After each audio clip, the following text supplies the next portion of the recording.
Hi, in this video I'm going to show you how to change password in Mostbet. This is really easy. Before we continue, I invite you to create a professional Mostbet account, and to do this you click on register.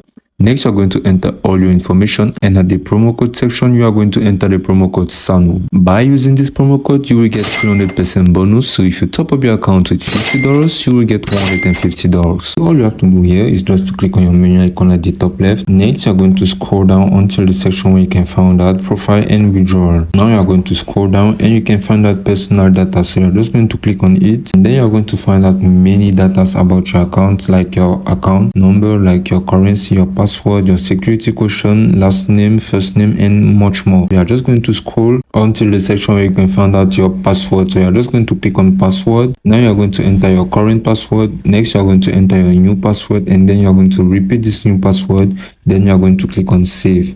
Once this done, your password will be changed successfully.